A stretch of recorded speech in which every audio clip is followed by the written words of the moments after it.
2주 전에 우리가 살펴보았듯이 이 세상은 바로 왕이 꾸었던 그 꿈처럼 잠깐은 풍년처럼 보일 수 있으나 그것의 실제 모습은 굉장히 극심한 흉년이었다라는 것들을 우리가 나누었습니다. 그 영적인 흉년 속에서 사람들은 그 영적인 목마름, 배고픔, 그걸 해결하기 위해 다양한 방법으로 노력들을 우리가 했다고 얘기했죠.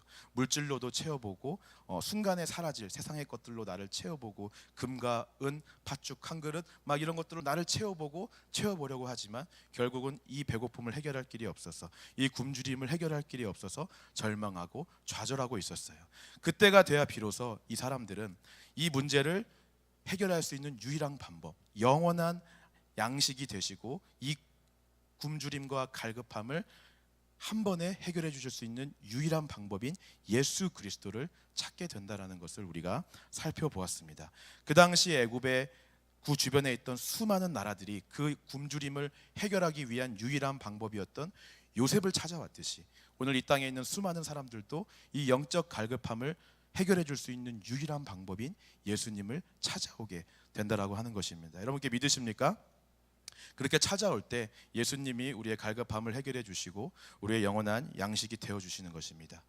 오늘 우리가 함께 나누고 싶은 내용은 그렇게 예수님을 우리가 찾아왔을 때 예수님께서는 물론 우리의 그 근본 문제를 해결해 주시고 본질적인 그 배고픔과 그 영적인 갈급함을 채워 주시지만 그와 동시에 또 우리 안에 어떠한 작업을 하신다는 거죠.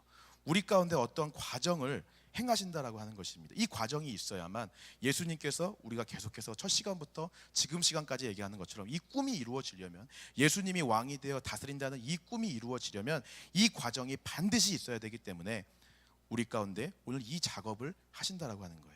오늘 나누고 싶은 내용이 바로 이 내용입니다. 과연 예수님께서 오늘 우리 안에 어떤 작업을 하시는지, 어떤 과정을 행하시는지 우리가 그것들을 좀 생각해 보기를 원합니다. 42장을 한번 읽어볼게요. 여러분, 42장 8절에서 9절 말씀입니다. 42장 8절에서 9절 같이 읽겠습니다. 자, 시작. 요셉은 그의 형들을 알아보았으나 그들은 요셉을 알아보지 못하더라. 요셉이 그들에게 대하여 꾼 꿈을 생각하고 그들에게 이르되 너희는 정탐꾼들이라 이 나라의 틈을 엿보려고 왔느니라. 자, 이게 무슨 상황이냐면 형들이 이제 배고프니까 음식을 구하기 위해 애굽에 와서 요셉을 만나게 된 거예요.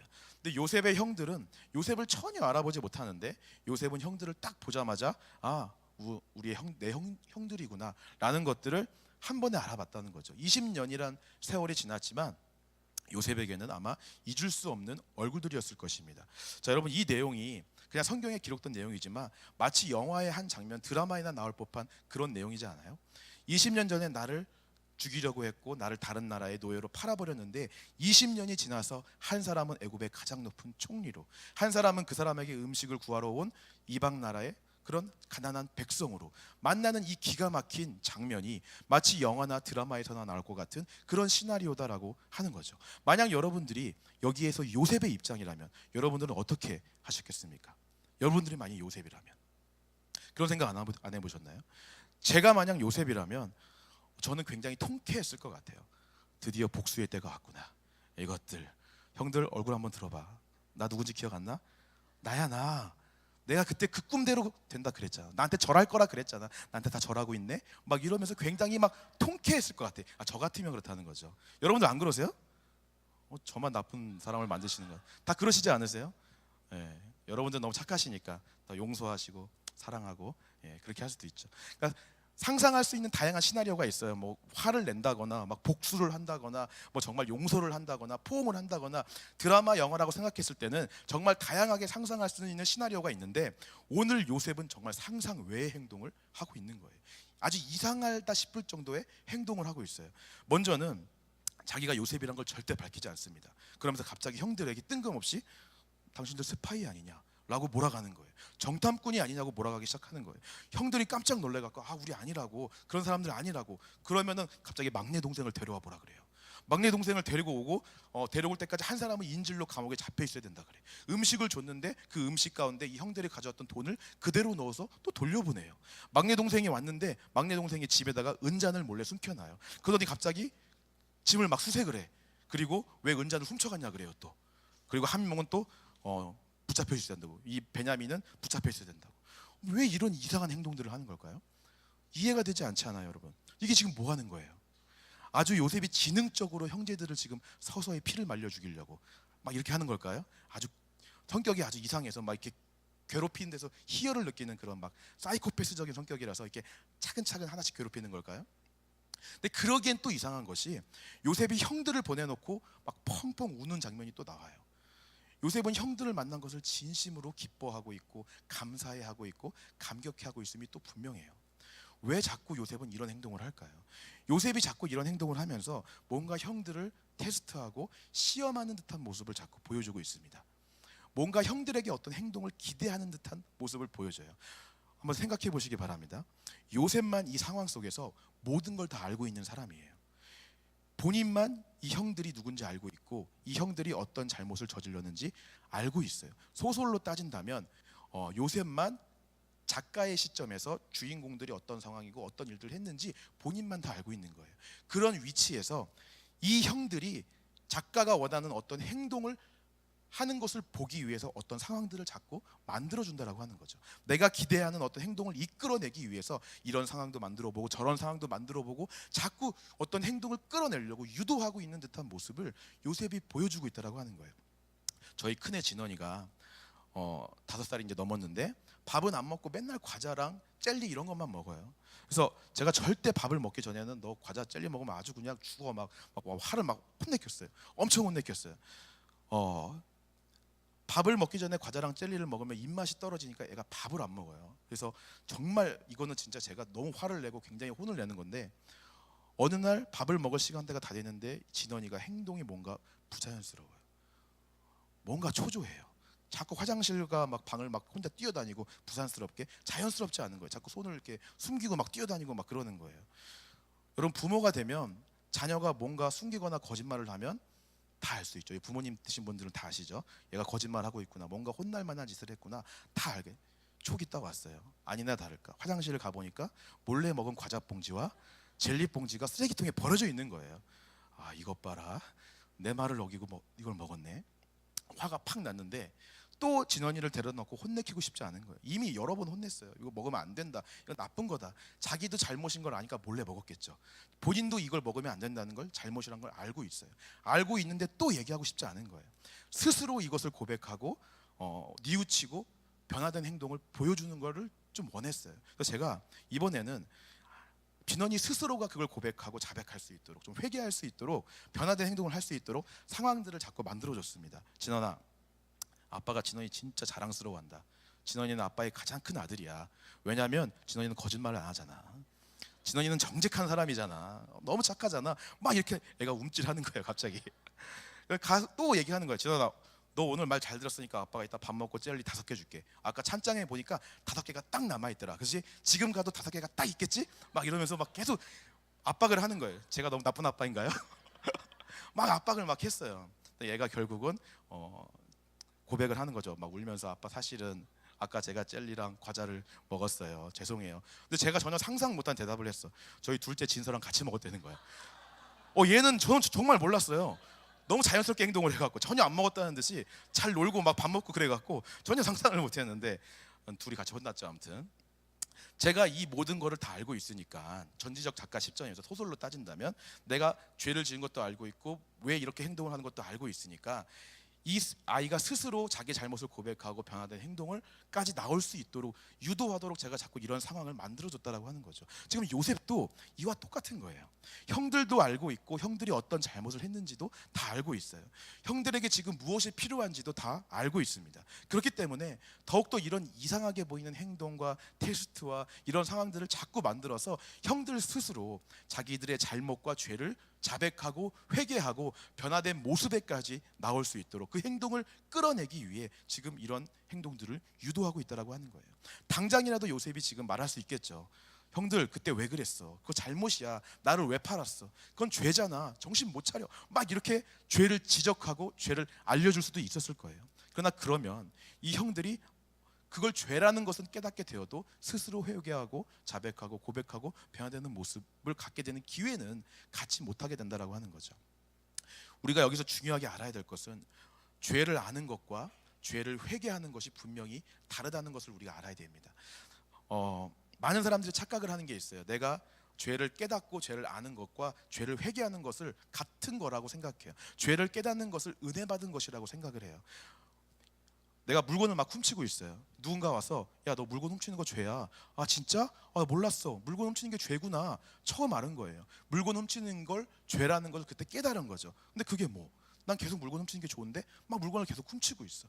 물건을 훔치는 것을 죄라는 것을 깨달았지만 물건을 훔치는 자리에서 돌이켜서 훔치지 않는 회개의 자리까지는 나오지 못한 거죠. 죄를 깨닫는 것과 죄를 아는 것과 그 죄의 행동에서 돌이켜 다른 길로 걸어가는 것은 분명한 차이가 있다고 하는 것입니다. 오늘 예수님이 우리에게 원하시는 것은 우리에게 죄가 무엇인지 알게 해준과 동시에 우리로 하여금 스스로 거기서 돌이켜서 예수님 앞에서 회개하는 것까지를 원하신다라고 하는 거죠. 그렇기 때문에 요셉처럼 약간 이상해 보이는 이런 행동들까지 하시면서 이런 상황들까지 만지시면서 우리 스스로 돌이키고 변화된 자리에까지 우리가 돌이켜 나올 수 있도록 이런 행동들을 유도해 가신다라고 하는 거예요. 물론 죄를 아는 것도 큰 은혜입니다. 때때로 말씀을 듣고 우리가 기도하고 말씀의 빛이 나를 비추어서 아, 이게 죄였구나 라는 걸 깨닫는 것도 귀한 일이죠. 큰 은혜예요. 우리가 수련회 가서 기도하고 말씀 듣고 귀한 말씀 듣고 예배 자리 나가서 찬양하고 뜨겁게 부르면서 은혜 받잖아요. 내가 이런 모습이었구나, 내 안에 이런 죄가 있구나, 내가 이렇게 악한 사람이었구나 깨닫는 것도 물론 귀하고 너무너무 좋은 일이지만 거기서 멈추면 안 된다라고 하는 것입니다.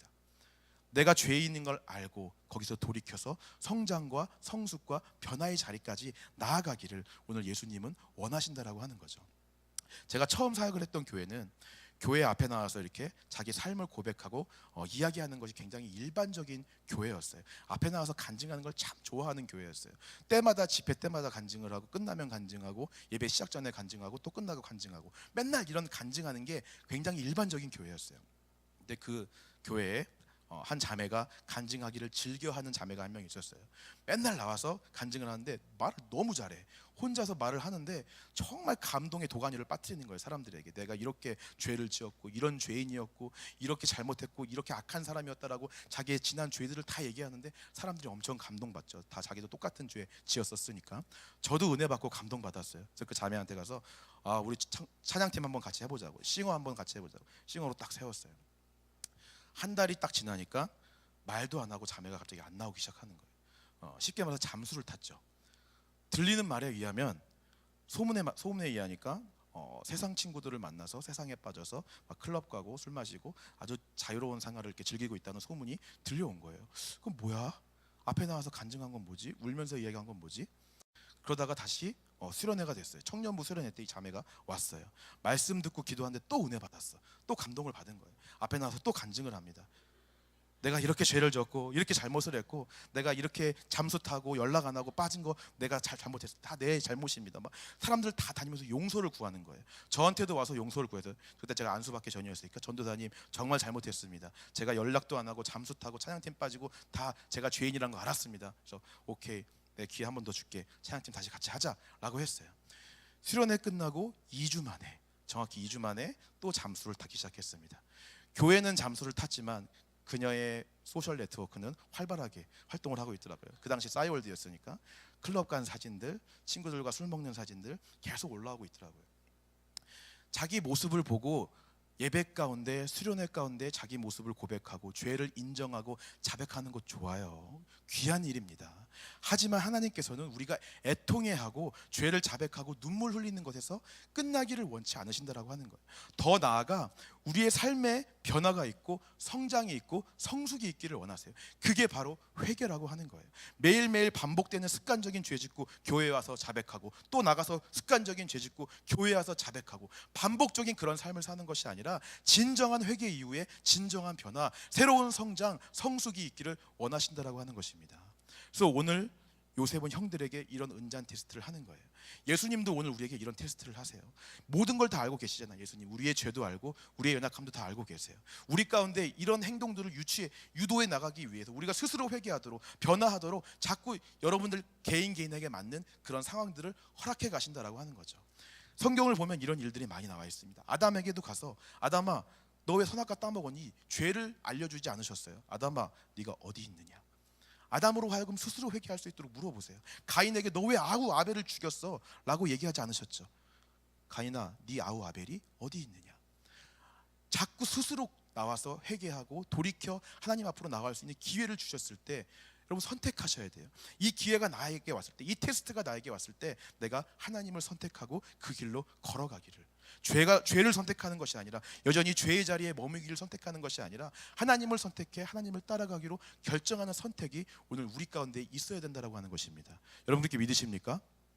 오늘 이 본문 속에서 형들 중에 한 명이 그 선택을 해요. 30절에서 31절 말씀, 오늘 본문 같이 읽어보겠습니다. 30절 31절 같이 읽겠습니다. 시작. 아버지의 생명과 아이의 생명이 서로 하나로 묶여 있거늘 이제 내가 주의 종 우리 아버지에게로 돌아갈 때에 아이가 우리와 함께 가지 아니하면 아버지가 아이의 없음을 보고 죽으리니 이같이 되면 종들이 주의 종 우리 아버지가 휜 머리로 슬퍼하며 수월로 내려가게 함이니이다. 제일 먼저 요셉의 형들 중에서 유다라고 하는 이 형이 변화된 모습을 보여줍니다. 그 선택의 기로에서 한 발짝 믿음의 발걸음을 딱 내딘 사람이 바로 유다였어요. 여러분들이 시간이 되시면 42, 43, 44장을 한번 같이 읽어보세요. 여기 안에서 자기들끼리 이야기하면서 죄를 자백하고 다 뉘우쳐요. 우리 그때 요셉 팔아갖고 이런 일들이 벌어졌나 보다, 그때 우리 정말 잘못했다, 이거 죄다. 자기 죄들을 다 인정해요. 자백하고 죄인 거 다 알았어요. 근데 거기서 끝나는 것이 아니라 그 자백 이후, 죄를 고백한 이후에 한 걸음 더 나가는 사람이, 그 첫 번째 사람이 바로 유다였다라고 하는 거죠. 유다에게 나타난 가장 큰 변화가 뭐였냐면 지금 아버지를 생각하고 있다라고 하는 거예요. 처음에 요셉을 애굽에 팔 때에는, 그럼 한번 기억해 보시기 바랍니다. 그때는 이 사람들에게 아버지는 진짜 안중에도 없었죠. 전혀 아버지라고 하는 사람에게 생각은 요만큼도 하지 않았었어요. 오직 자기만 생각했어요. 내가 기분이 나쁜 거, 요셉 때문에 내가 사랑을 받지 못하는 거, 그 분노, 그 미움, 그 시기, 그 질투만 꽉 차 있어갖고 아버지가 요셉이 없어지면 얼마나 마음이 아파할지, 얼마나 힘들어할지, 얼마나 슬퍼할지는 아무도 반증이었다고요. 정말 생각에도 없었다고. 요만큼도 생각하지 않았던 사람들이 바로 유다였고 이 형들이었다는 거예요. 근데 지금 보니까 유다가 변화가 된 거예요. 만약에 베냐민이 없어지면 이 아버지와 베냐민은 생명으로 연결되어 있는데 어떡하냐, 우리 아버지 죽을지도 모른다. 흰머리가 스올로 내려가서 아버지를 걱정하고 있는 모습을 처음 보여주고 있어요. 그냥 죄를 자백하는 것에서 끝나는 것이 아니라 변화된 모습을 지금 보여주고 있다라고 하는 거죠. 회개라고 하는 것은 죄의 자리에서 돌이켜 그 길로 가지 않는다라는 것이 사전적인 의미입니다. 이전에 그렇게 했다면 이제는 그 길로 가지 않는 거예요. 오늘 유다가 바로 그 모습을 첫 번째로 보여주고 있어요. 오늘 여러분들이 정말 진정으로 예수님을 믿고 크리스찬으로서 신앙생활을 한다면 이러한 변화가 있어야 돼요. 삶의 성장과 성숙과 변화가 반드시 있어야 돼요. 내가 어떤 은사를 가지고 있냐는 중요하지 않아요. 내가 뭐 방언도 하고 예언도 하고 통변도 하는 그런 달란트가 있고, 직분이 목사고 장로고 집사 권사고 교회에서 이런 헌신을 하고 이런 봉사 다 소용없어요. 내가 뭘 하고 어떤 봉사를 하고 어떤 사람이건 간에 내 안에 성장과 성숙과 변화가 없다면, 어제보다 오늘이 더 나은 사람이 아니라면, 오늘보다 한 달 뒤가 더 나은 사람이 아니라면, 1년 뒤가 10년 뒤가 내가 지금보다 더 나은 사람이 아니라면, 예수님 닮는 거룩한 사람이 아니라면 진지하게 생각해 보셔야 됩니다. 예수님의 생명의 특징은 멈춰 있는 것이 아니에요. 운동력이 있고 살아서 역사하고 열매 맺는 것이 생명의 특징이에요. 근데 그 생명이 내 안에 있다고 고백하면서 나는 여전히 멈춰 있어. 나는 10년 전이나 지금이나 똑같고 예수 믿기 전이나 지금이나 똑같은 모습이야. 그럼 진지하게 고민해 보세요. 예수의 생명이 없는 것일 수도 있죠. 아니면 그 생명이 자라지 못하게 막고 있는 무언가가 있거나.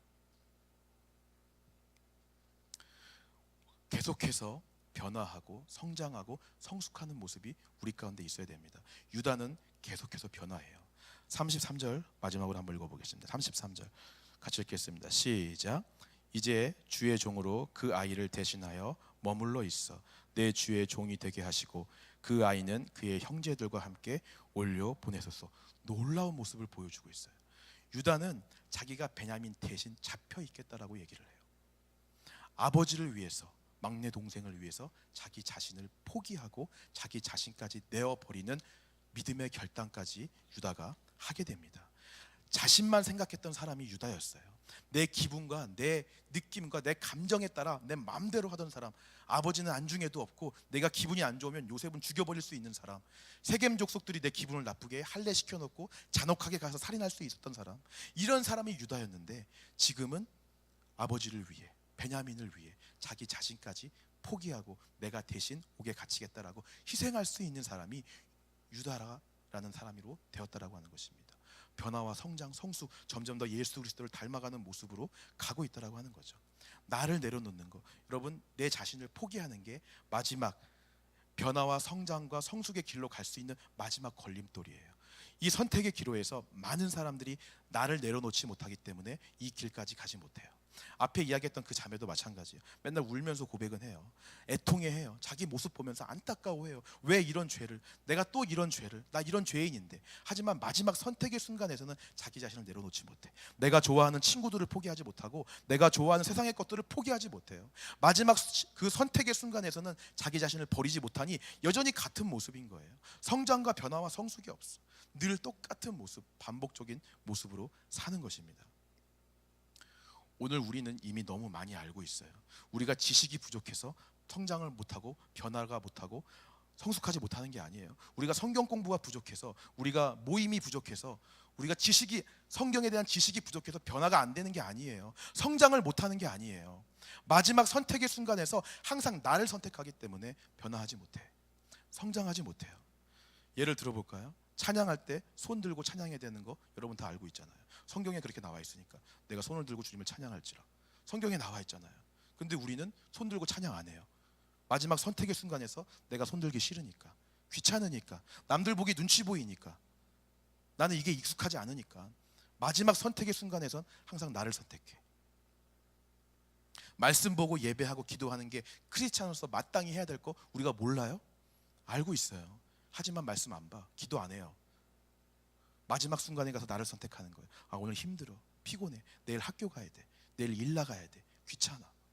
선택의 순간에서 항상 나를 선택해. 여러분들이 지금 저지르고 있는 죄들, 지금 짓고 있는 죄들, 그거 죄인지 몰라요? 알면서도 짓잖아요. 왜 계속 짓고 있습니까? 그 죄를 몰라서 짓는 게 아니에요. 알고 있지만 짓는 거예요. 마지막에 선택을 나를 하니까, 내가 이 죄 짓고 싶으니까, 이 죄를 사랑하니까, 여전히 이 자리에 머물러 있고 싶으니까. 오늘 그 마지막 선택의 순간에서 유다는 제일 먼저 선택하고 믿음의 발걸음을 내딛었어요. 내가 대신 잡혀 있겠습니다. 그 믿음의 발걸음을 처음 내딛었을 때 유다에게 변화와 성장과 성숙이 일어났고, 유다 지파를 통해 다윗도 태어나고 예수님의 자손 예수님까지 태어나는 놀라운 역사가 일어나게 되는 것이죠. 오늘 이 믿음의 결단이 여러분들에게 있기를 주님의 이름으로 축원합니다. 우리가 구원을 받을 때, 홍해를 건널 때는 예수님께서 아무것도 하지 않았지만 홍해를 갈라지게 해주셨어요. 하지만 가나안 땅에 들어갈 때, 요단강을 건널 때는 믿음의 발걸음을 한 발 내딛어서 요단강 안에 발을 내딛어야지 요단강이 갈라지는 역사가 일어났습니다. 변화하고 싶고 성장하고 싶고 성숙하고 싶으세요? 내가 가만히 있으면 내 앞에 강은 갈라지지 않아. 믿음의 발걸음을 내디딜 때, 유다처럼 내가 먼저 나를 버리기로 결정했을 때, 내 자신을 내려놓기로 결정했을 때, 오늘 우리 가운데 그토록 기대하고 그토록 열망하던 변화, 이 자리에서 나오는 성장, 성숙이 우리 가운데 있음을 믿으시는 여러분 되시기를 주님의 이름으로 축원합니다. 우리 함께 기도하며 이 시간 찬양하며 주님 앞에 나갔으면 좋겠습니다. 두 손 들고 찬양합니다라는 찬양입니다.